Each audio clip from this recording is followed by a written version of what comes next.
तो आज मैं आपको एक अनोखी रहस्यमय कहानी सुनाऊंगी। अगर आप चैनल पर नए हैं तो अभी सब्सक्राइब कर ले, क्योंकि यह मेरा दूसरा नया चैनल है।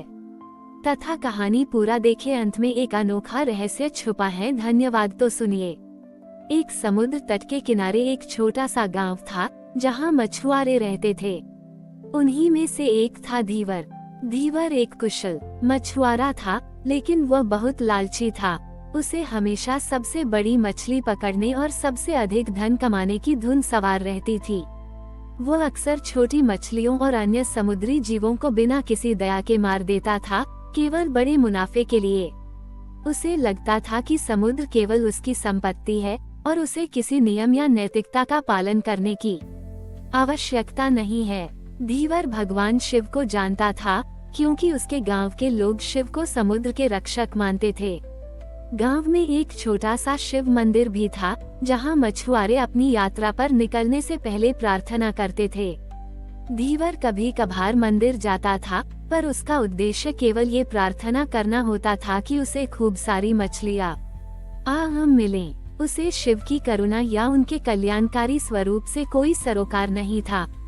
श्रावण का महीना आया। यह महीना शिव को समर्पित होता है और मछुआरे इस दौरान अक्सर समुद्र में कम जाते थे, ताकि समुद्री जीवों को आराम मिल सके।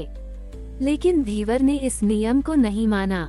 श्रावण की एक सोमवारी थी, जिस दिन सभी मछुआरे आराम कर रहे थे। धीवर ने सोचा, आज कोई नहीं होगा तो मैं अकेला ही सबसे बड़ी मछली पकड़ूंगा और सबसे अधिक धन कमाऊंगा। वह अपनी नाव लेकर गहरे समुद्र में निकल पड़ा। उसने अपना सबसे बड़ा और मजबूत जाल फेंका। कुछ देर बाद जब उसने जाल खींचा, तो वह खुशी से उछल पड़ा। जाल में एक बहुत बड़ी और दुर्लभ मछली फंसी हुई थी। वही इतनी बड़ी थी कि उसने पहले कभी ऐसी मछली नहीं देखी थी। धीवर को लगा कि यह मछली उसे रातों रात अमीर बना देगी। जब वो मछली को नाव में खींच रहा था, तो उसने देखा कि मछली की आंखों में एक अजीब सी चमक थी, जैसे वो कुछ कहना चाहती हो। मछली संघर्ष कर रही थी और उसके शरीर पर कई छोटे छोटे समुद्री जीव फंसे हुए थे, जिन ही धीवर के जाल ने उसके साथ खींच लिया था। धीवर ने उन छोटे जीवों को देखा और सोचा, ये बेकार हैं, इन्हें फेंक देता हूँ। उसने मछली को नाव में खींच लिया और उन छोटे जीवों को वापस समुद्र में फेंकने लगा। जैसे ही उसने एक छोटे से रंगीन केंकड़े को फेंकने के लिए उठाया, केंकड़े ने अपनी छोटी सी चिमटी से उसकी गली पर हल्के से काटा। धीवर को कोई दर्द नहीं हुआ, लेकिन उसे लगा जैसे केंकड़ा उससे कुछ कहना चाहता हो। तभी उसे मछली की आंखों में फिर वही चमक दिखाई दी और उसे एक अदृश्य आवाज सुनाई दी, हे धीवर, तुमने मेरे बच्चों को अपने लोभ के लिए पीड़ा दी। तुमने समुद्र के नियमों को तोड़ा है। तुम्हें अपनी इस लालच की सजा मिलेगी। धीवर घबरा गया। उसे लगा कि यह उसका भ्रम है। उसने मछली को अपनी नाव में कसकर बांध दिया और गांव की ओर चला। लेकिन जैसे ही उसकी नाव किनारे के करीब पहुंची, समुद्र में अचानक भयानक लहरें उठने लगीं। आसमान में काले बादल छा गए और तेज हवा चलने लगी। उसकी नाव डगमगाने लगी और तूफान में फंस गई। धीवर ने अपनी पूरी शक्ति से नाव को नियंत्रित करने की कोशिश की, लेकिन लहरें इतनी विशाल थीं कि नाव पलटने वाली थी। उसकी बड़ी मछली भी जाल से छूटने लगी थी। धीवर को लगा कि उसकी मृत्यु निकट है। उसे अपने जीवन के पाप याद आने लगे, कैसे उसने अपने लोभ के लिए अनगिनत जीवों को पीड़ा दी थी। उसे अपनी भूल का एहसास हुआ। उसे समझ आ गया कि समुद्र कोई निर्जीव चीज नहीं, बल्कि एक जीवंत सत्ता है और शिव स्वयं इसमें वास करते हैं। निराश होकर धीवर ने हाथ जोड़े और समुद्र की ओर देखकर चिल्लाया, हे महादेव, मुझे क्षमा करें। मैंने लोभ में आकर प्रकृति का अपमान किया। मैंने निर्दोष जीवों को पीड़ा दी। यदि आप मुझे बचा लें, तो मैं कभी लालच नहीं करूंगा और हमेशा समुद्र के सभी जीवों की रक्षा करूंगा। उद्धरण चिन्ह। जैसे ही धीवर ने सच्चे मन से यह प्रार्थना की, तूफान तुरंत शांत हो गया। लहरें थम गईं और सूरज फिर से चमकने लगा। उसकी नाव सुरक्षित किनारे पर पहुंच गई। उसने देखा कि वह विशाल मछली भी अब शांत होकर उसके जाल में फंसी हुई थी, लेकिन उसकी आंखों में अब कोई चमक या गुस्सा नहीं था। धीवर ने तुरंत उस विशाल मछली को उठाया और उसे वापस समुद्र में छोड़ दिया। उसने शपथ ली कि वो कभी लालच नहीं करेगा। उसने गांव आकर अपनी कहानी सभी को सुनाई और अपनी लालच भरी प्रवृत्ति के लिए प्रायश्चित किया। उस दिन से धीवर एक पूरी तरह से बदला हुआ व्यक्ति बन गया। वह अब केवल उतनी ही मछली पकड़ता था जितनी उसके और उसके परिवार के लिए आवश्यक होती थी। उसने गांव वालों को भी समुद्र और उसके जीवों का सम्मान करना सिखाया। वो हर श्रावण की सोमवारी को शिव मंदिर जाता और महादेव को समुद्र के जीवों की रक्षा करने के लिए धन्यवाद देता। उसने गांव में एक मछुआरा धर्म की स्थापना की, जहां ये सिखाया जाता था कि प्रकृति का सम्मान करना ही सच्ची शिव भक्ति है। श्रावण की सोमवारी उस गांव में केवल एक त्योहार नहीं, बल्कि करुणा संकल्प दिवस के रूप में मनाई जाने लगी, जो ये सिखाती है कि महादेव की कृपा तभी मिलती है जब व्यक्ति अपने लालच का त्याग कर समस्त जीवों के प्रति करुणा और दया का भाव अपनाता है। ये कहानी आज भी उस गांव में ये याद लाती है कि शिव जी का करुणा जाल कितना शक्तिशाली होता है और वे केवल उन पर कृपा करते हैं जो प्रकृति और उसके जीवों का सम्मान करते हैं। मछुआरा धीवर का हृदय परिवर्तन और उसके द्वारा अनुभव किया गया शिव का करुणा जाल जलपुर गांव के लिए एक नया अध्याय था। जो मछुआरा कभी अपने लालच के लिए जाना जाता था, वह अब निस्वार्थ सेवा, प्रकृति प्रेम और करुणा का प्रतीक बन गया। उसके जीवन का उदाहरण पूरे गांव के लिए एक प्रेरणा बन गया।